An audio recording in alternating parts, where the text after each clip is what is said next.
بسم اللہ الرحمن الرحیم۔ حضرت رافع بن حجاج رضی اللہ تعالیٰ عنہ کہتے ہیں کہ میں نے رسول اللہ صلی اللہ علیہ وسلم کو فرماتے سنا، فجر خوب اجالا کر کے پڑھو کیونکہ اس میں ثواب زیادہ ہے۔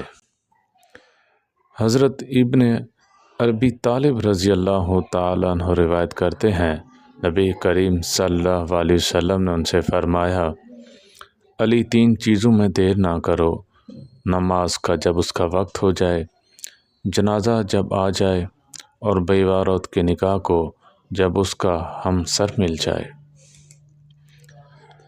ابو عمرو شیبانی رضی اللہ تعالیٰ عنہ ایک شخص نے ابن مسعود رضی اللہ تعالیٰ عنہ سے پوچھا، کون سا عمل سب سے اچھا ہے؟ انہوں نے بتلایا، میں نے اس کے بارے میں رسول اللہ صلی اللہ علیہ وسلم نے پوچھا تو آپ صلی اللہ علیہ وسلم نے فرمایا، نماز کو اس کے وقت پر پڑھنا۔ میں نے عرض کیا، اور کیا ہے؟ اللہ کے رسول صلی اللہ علیہ وسلم نے فرمایا، والدین کے ساتھ حسن سلوک کرنا۔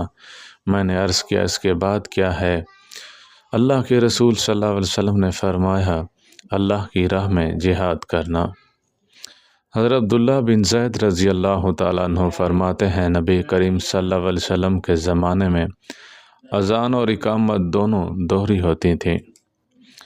حضرت عبداللہ بن عباس رضی اللہ تعالیٰ عنہما کہتے ہیں، میں نے نبی کریم صلی اللہ علیہ وسلم سے کئی لوگوں سے، جن میں عمر خطاب رضی اللہ تعالیٰ عنہ بھی ہیں اور وہ مجھے سب سے زیادہ محبوب ہیں، سنا ہے رسول اللہ صلی اللہ علیہ وسلم نے فجر کے بعد جب تک سورج نہ نکل آئے اور عصر جب تک سورج ڈوب نہ جائے نماز پڑھنے سے منع فرمایا ہے۔ حضرت عبداللہ بن عباس رضی اللہ تعالیٰ عنہما سے روایت ہے، نبی کریم صلی اللہ علیہ وسلم نے فرمایا، جس نے 7 سال تک ثواب کی نیت سے اذان دی، اس کے لیے جہنم کی آگ سے نجات لکھ دی جائے گی۔ اللہ تعالی ہم سب کو عمل کرنے کی توفیق عطا فرمائے۔ وآخر دعوانا ان الحمد للہ رب العالمین۔